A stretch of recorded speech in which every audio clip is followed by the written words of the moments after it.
నీకు capital development ఏమైనా idea ఉందంటే మూడు ముక్కలు ఆటాడేసి వెళ్ళిపోయావు. నీకుంది బో ఐడియా. నువ్వు ఆటలా చమ్మచక్రార్లో పీపీపీలనే కోటి సంతకాల సేకరణ వచ్చి సెంట్రల్లో ఒక మాట, స్టేట్ లో ఒక మాట. నీ సెంట్రల్లో ఒక మాట, ఏడొక మాట. మీ అందరికి ఒకటే స్క్రిప్ట్ పట్టా పంపించుంటాడు. నువ్వు తీసిన రిషికొండ గురించి ఆ రోజు ఇనాగ్రేట్ చేసేటప్పుడు నీ మినిస్టర్ రోజా అమర్నాథ్ ఒకటి చెప్తారు, నువ్వు వచ్చి ఈ రోజు ఇంకో సిద్ధాంతం చెప్తావు. పెద్ద పెద్ద నాయకులు తేడా పెడతా మీ ఇంట్లో పెట్టుకుంటా అయింది. హోటల్లో పెడితే ప్రజల డబ్బు వేస్ట్, అందుకని రుచికని కట్టినాడు. మీకు చెప్పిన అవుతా, గోడకు చెప్పిన అవుతాయి. పనికి రాని మాటలు. అవును మరి, నీ మాటలేని అందరూ ఐఏఎస్లు ఐపీఎస్లు అవుతున్నారు. ఇప్పుడు చిన్న ఎగ్జాంపుల్ చెప్తున్నాను, ఇంతో కంపారిజన్ కాదు ఇది. సరిగా చెప్పాడు. ఏనుగు అడవిలో వెళ్తున్నప్పుడు గంటలు చేయబాక తొందర చెప్పా. చెట్లుని విత్తనాలని అవి తినేసుకుంటే వెళ్ళి వాటి షిట్లో విత్తనాలు వేసుకుంటే వెళ్తే అడవి పెరుగుతూ ఉంటుంది అంటారు. జంతువుల జీర్ణ వ్యవస్థ వల్ల విత్తనాలు అంటాం.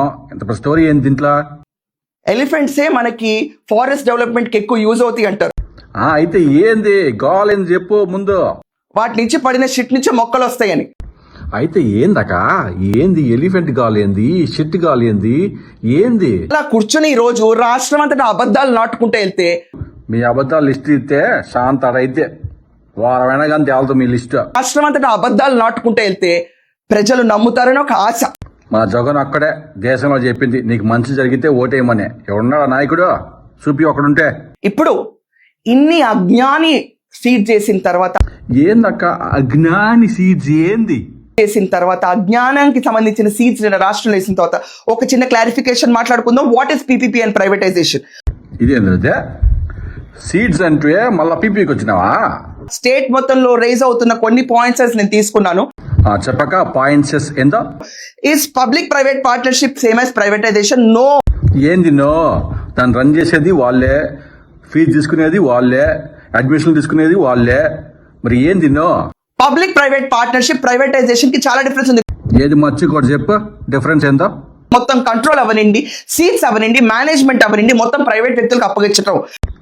మరి పీపీపీలా వాళ్ళు కాలేజీ కట్టి సీట్లు మేనేజ్మెంట్ గవర్నమెంట్కి ఇస్తారా? కానీ పబ్లిక్ ప్రైవేట్ పార్ట్నర్షిప్ లో గవర్నమెంట్ కి ల్యాండ్ హోల్డింగ్ ఉంటుంది. ఏంది మొహం ల్యాండ్ హోల్డింగ్? వాళ్ళకి 60 సంవత్సరాలకి 99 సంవత్సరాలు లీజ్ ఇస్తున్నాం ల్యాండ్.